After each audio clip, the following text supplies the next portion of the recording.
Morning friends, मैं हूं तौफीक। आपका स्वागत है आपके अपने चैनल इकरा एजुकेशन अड्डा पर, जहां आप शिक्षक नियोजन से या एनएस डीएलएड से संबंधित किसी तरह की भी न्यूज़ होती है, उन न्यूज़ पर मेरी नज़र रहती है जो आप सबके लिए इम्पोर्टेंट होती है। उन खबरों को लेकर मैं आप सबके सामने हाजिर होता हूं।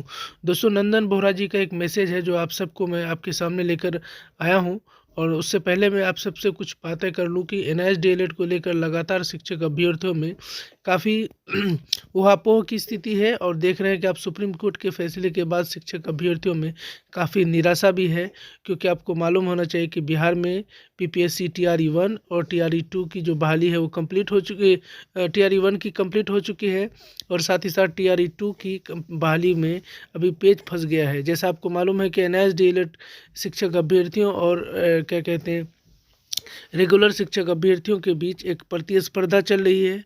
और लगातार जो रेगुलर डीएलएड वाले हैं वो चाह रहे हैं कि इनको बाहर का रास्ता दिखाया जाए, जबकि ये बात बीच में बीपीएससी के चेयरमैन अतुल प्रसाद सर ने कहा था कि एनएस डीएलएड शिक्षक अभ्यर्थियों को कोई भी फर्क नहीं पड़ेगा जो 10/8/2017 से पहले बहाल है।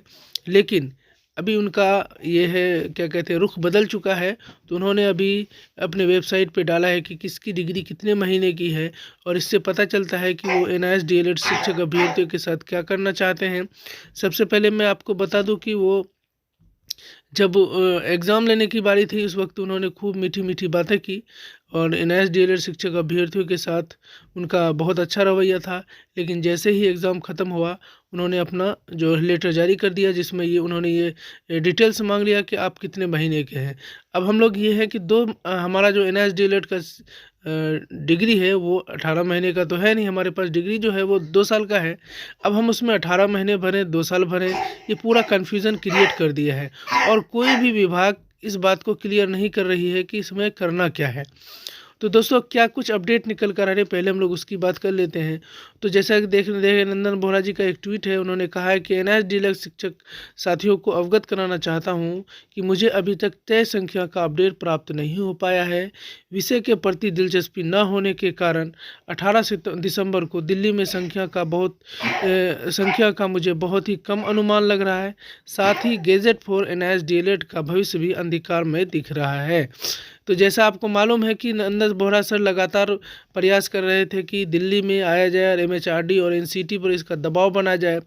दबाव बनाने का बस एक ही उपाय है कि हम ज़्यादा से ज़्यादा संख्या में दिल्ली पहुंचकर उनका साथ दें, जिससे कि एनआईएस डीएलएड की गज़ेट को मान्यता मिल सके। और उसको गज़ेट की शक्ल में अगर हम उसको ये कर देते हैं तो हमारे लिए सारा रास्ता आसान हो सकता है।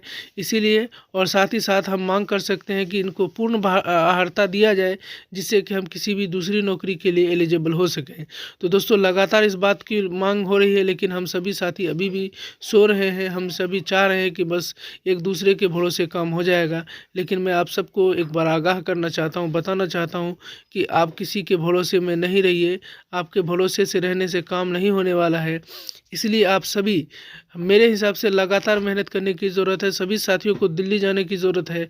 जब तक हम दिल्ली नहीं जाएंगे, हम दबाव नहीं बना पाएंगे। और दबाव बनाने के साथ साथ जो भी एक्टिविटीज़ होती है, जैसे ट्विटर कैंपेन वगैरह है, उसमें भी आप पूरी दिलचस्पी दिखाइए और लगातार उसके पीछे मेहनत करना होगा। वरना एनआईएस डीएलएड का जो मसला है वो दिन ब दिन फंसता जा रहा है।